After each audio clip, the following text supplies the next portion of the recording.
எல்லா தமிழ் மக்களுக்கும் வணக்கம். என் பேரு ஷீபா. வெல்கம் டு ஷீபா சமையல். இன்னைக்கு நம்ம வீட்டு சமையல்ல பேச்சுலர்ஸ் பிகினர்ஸ் எல்லாம் ஈஸியா செய்யக்கூடிய சிக்கன் பிரியாணி தான் செய்ய போறோம். இது ரொம்ப சுலபமாகவும் செஞ்சிடலாம், அதே சமயத்துல ரொம்ப சுவையாகவும் இருக்கும். முதல்ல பிரியாணிக்கு தேவையான எல்லா பொருட்களையும் ரெடி பண்ணிக்கோங்க. வெங்காயம், தக்காளி நறுக்கிக்கோங்க, பச்சை மிளகா, கொத்தமல்லி, புதினா ஆஞ்சி வச்சுக்கோங்க. அப்புறம் இஞ்சி பூண்டு பேஸ்ட் நல்லா ஃப்ரெஷ்ஷாக அரைச்சி வச்சுக்கோங்க. தயிரை நல்லா பீட் பண்ணி வச்சுக்கோங்க. அரிசியெல்லாம் ரெடியாக எடுத்து வச்சுக்கோங்க. அதுக்கு தேவையான அளவுக்கு தண்ணி அளந்து எடுத்து வச்சுக்கோங்க. பிரியாணி மசாலா நீங்கள் கடையில் வாங்கிக்கோங்க. பேச்சுலர்ஸாக இருந்தீங்க அப்படின்னா நம்மகிட்ட ஹோல் கரம் மசாலா இருக்காது இல்லையா, அதனால தான். இது எல்லாத்தையும் செஞ்சதுக்கப்புறமா இப்போ பிரியாணி செய்கிற பாத்திரத்தை சூடுபடுத்தி அதில் தாராளமாக எண்ணெய் சேர்த்துக்கோங்க. எதுக்காக நான் தாராளமாக எண்ணெய் சேர்க்க சொல்கிறேன்னா, நம்ம நெய் எதுவும் சேர்க்க போகிறது இல்லை. இப்போ பேச்சுலர்ஸாக இருக்கிறவங்க கண்டிப்பாக உங்கள்கிட்ட நெய் இருக்காது இல்லையா, அதனால எண்ணெயை சேர்த்துட்டு முதல்ல வெங்காயத்தை நீள்வாக்கில் அரிஞ்சு இதை மாதிரி சேர்த்துக்கோங்க. இந்த வெங்காயத்தை எந்த அளவுக்கு வதக்குறோமோ அந்த அளவுக்கு பிரியாணி டேஸ்டாகவும் இருக்கும். அதே சமயத்தில் எவ்வளவு நேரம் ஆனாலும் கெட்டும் போகாது. அந்த பிரியாணியுடைய கலருமே நம்மளுக்கு ரொம்பவே சூப்பராக கிடைக்கும். அதனால இந்த அளவுக்கு எல்லாம் ஒன்று போல நல்லா டார்க் கலர் ஆகிறதண்டிக்கும் நல்லா வதக்கி எடுத்துக்கோங்க.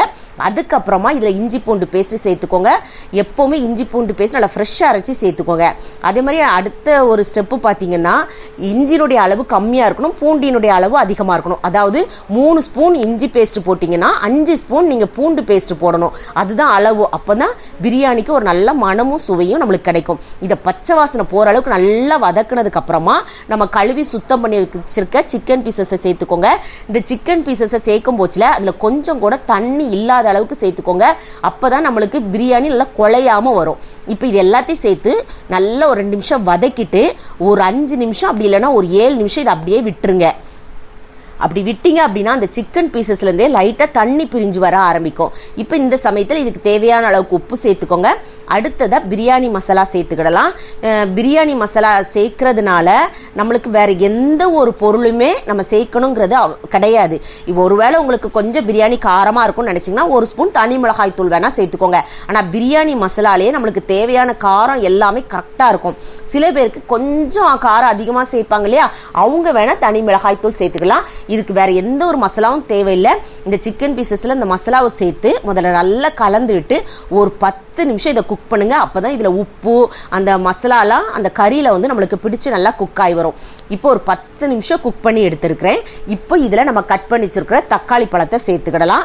அடுத்ததா தயிரை சேர்த்துக்கோங்க. இந்த தயிரை வந்து நல்லா பீட் பண்ணி சேருங்க. அதாவது நம்ம பாக்கெட் தயிர்னாலும் சரி, இல்லை வீடுகளில் ஊற்றி வச்ச தயிர்னாலும் சரி, நீங்க நல்லா இதை மாதிரி பீட் பண்ணிட்டு சேர்த்தீங்கன்னா தான் திப்பியா உள்ளாது. அதே மாதிரி இந்த தயிரை சேர்க்கும் போது தீயை கொஞ்சம் கம்மி பண்ணி வச்சுக்கோங்க. நல்லா ஒன்று போல மிக்ஸ் பண்ணி எடுத்ததுக்கு அப்புறமா நீங்க தீயை கொஞ்சம் அதிகப்படுத்திக்கிடலாம். இப்போ பாருங்க, அந்த தயிர் எல்லாம் நல்லா ஒன்று போல மிக்ஸ் ஆகி வந்திருக்கு. தயிர் சேர்க்கறதுனால அந்த சிக்கன் பீசஸ் எல்லாம் நம்மளுக்கு நல்லா சாஃப்டா வெந்து வரும். பிரியாணிக்கு ஒரு நல்ல சுவையும் கொடுக்கும். இப்போ இது எல்லாத்தையும் சேர்த்து ஒரு 4-5 நிமிஷம் நல்லா குக் பண்ணதுக்கு அப்புறமா இதுல ஒரு 10 பச்சை மிளகாய் சேர்த்துக்கோங்க. அடுத்ததா ஒரு கைப்பிடி அளவுக்கு புதினா தலைகளும் சேர்த்துக்கோங்க, கொத்தமல்லி தலைகளும் சேர்த்துக்கோங்க. எப்போவுமே பிரியாணிக்கு புதினா தலைகள் கொஞ்சம் கம்மியாக இருக்கணும், கொத்தமல்லி தலைகள் அதிகமாக இருக்கணும். அதாவது 3 பங்கு புதினா தலைகள் வச்சுக்கலாம், 4 பங்கு கொத்தமல்லி தலைகள் இருக்கணும். அப்போ தான் நம்மளுக்கு பிரியாணியினுடைய மனம் வந்து ரொம்பவே சூப்பராக இருக்கும். இது எல்லாத்தையும் சேர்த்து ரொம்ப நேரம் நம்ம குக் பண்ணணுங்கிறது கிடையாது. அந்த கொத்தமல்லி புதினாவும் அந்த பச்சை மிளகாவும் ஒரு 2 நிமிஷம் அதிலே நீங்கள் வதக்கி எடுத்தீங்கன்னா போதும். இப்போ நல்லா குக்காய் வந்திருக்கு. எந்த அளவுக்கு தண்ணி இருக்குது பாருங்கள். நீங்கள் தண்ணியினுடைய அளவை கரெக்டாக வச்சாதான் பிரியாணி நம்மளுக்கு குழஞ்சு போகாமல் இருக்கும்.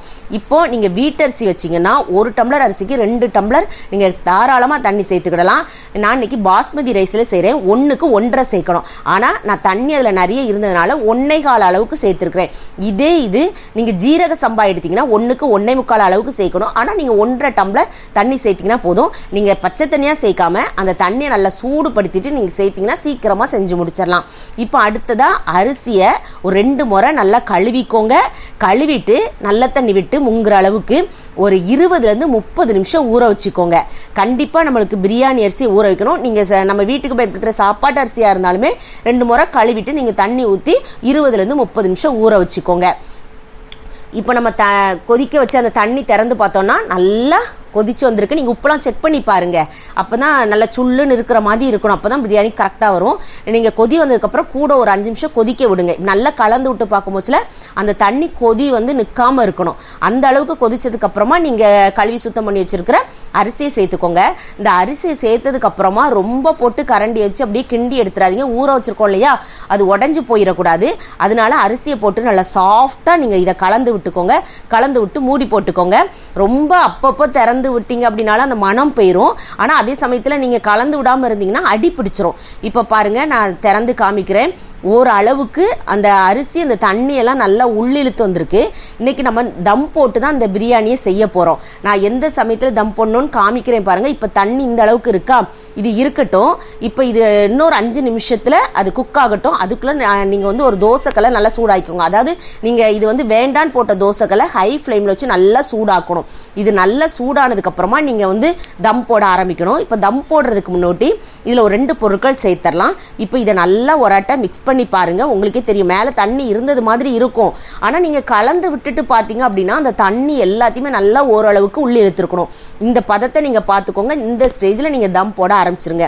தம் போடுறதுக்கு முன்னாடி ஒரு எலுமிச்சம்பழத்தோட சாறை விதை நீக்கி சேர்த்துக்கிடலாம். அடுத்ததாக இதை முழுக்க ஆப்ஷனல், நெய் இருந்துச்சு அப்படின்னா 1 ஸ்பூன் சேர்த்துக்கோங்க. இந்த நெய், இந்த எலுமிச்சப்பழ சாரெல்லாம் சாதம் ஒன்றோட ஒன்று ஒட்டாமல் வரும், நம்மளுக்கு நல்லா குழையாமல் இருக்கும். அதுக்காக தான் நெய் போட்டிங்கன்னா நல்லா மணமாக இருக்கும். அது கண்டிப்பாக போடணுங்கிறது கிடையாது. ஆனால் எலுமிச்சப்பழ சாறு கண்டிப்பாக நீ சேர்க்கணும். இப்போ இது எல்லாத்தையும் நல்லா கலந்து விட்டுக்கோங்க. இப்போ நம்ம தம் போட ஆரம்பிச்சிடலாம். தம் போடுறதுக்காக நான் ஒரு மூடி போடுறேன். நீங்கள் மேலே வெயிட்டான பொருள் எது இருந்தாலும் நீங்கள் தூக்கி வச்சுக்கோங்க. அப்படி இல்லைன்னா நம்ம பிரியாணி பாத்திரத்தெலாம் இதை மாதிரி 2 மூடி கொடுப்பாங்க, இதை மாதிரி போட்டு வச்சிடலாம். இப்போ நீங்கள் அந்த தோசைக்கல் மேலே பிரியாணி பாத்திரத்தை தூக்கி வச்சுட்டு தீயை வந்து நல்லா கம்மி பண்ணிடணும். கம்மி பண்ணி வச்சுட்டு ஒரு 20 நிமிஷம் அப்படியே விட்டுருங்க, ஸ்லோ ஃப்ளேம்லேயே. இப்போ ஸ்டவ் ஆஃப் பண்ணிவிட்டு நான் உடனே உங்களுக்கு திறந்து காமிக்கிறேன். 20 நிமிஷம் ஆயிருக்கு.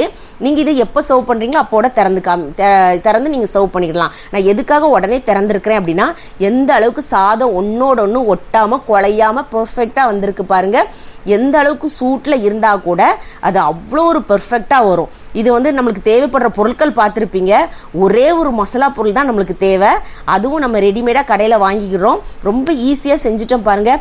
இந்த அளவுகளோட கரெக்டாக செஞ்சீங்க அப்படின்னா மணக்க உங்களுக்கு சிக்கன் பிரியாணி ரெடி. இப்போ வந்து நீங்கள் பிகினர்ஸ் செய்கிறீங்க இல்லை பேச்சுலர்ஸாக இருக்கட்டும், நீங்கள் செஞ்சு பார்த்துட்டு நீங்கள் சாப்பிடும் போச்சில் உங்களுக்கே தோணும் நம்ம இந்த அளவுக்கு டேஸ்ட்டாக செஞ்சுருக்கோமா அப்படின்னு தோணும். அது மட்டும் இல்லை, மற்றவங்க சாப்பிட்டுட்டு இதுக்கு ஃபுல் மார்க் கொடுப்பாங்கன்னா பார்த்துக்கோங்க. அந்த அளவுக்கு ஒரு பெர்ஃபெக்டான சிக்கன் பிரியாணி கண்டிப்பாக உங்கள் வீட்டில் இந்த மெத்தட்லேயும் செஞ்சு பாருங்கள். செஞ்சு பார்த்து உங்கள் ஃபீட்பேக்கை கமெண்ட் பாக்ஸில் சொல்லுங்கள். வீடியோ பிடிச்சிருந்தா லைக் பட்டனில் தம்ஸ் அப் கொடுத்துருங்க. தம்ஸ் அப் கொடுத்த கையோடு உங்கள் ஃப்ரெண்ட்ஸ் ஃபேமிலியோடு ஷேர் பண்ணிடுங்க. ஃபர்ஸ்ட் டைம் வியூவராக இருந்தால் சப்ஸ்கிரைப் பண்ணி சப்போர்ட் பண்ணுங்கள். நான் இன்னொரு வீடியோவில் இன்னொரு வித்தியாசமான சுவையான மனமான ரெசிபியோடு நான் உங்களை சந்திக்கிறேன். அது வரைக்கும் டாடா பபாய்.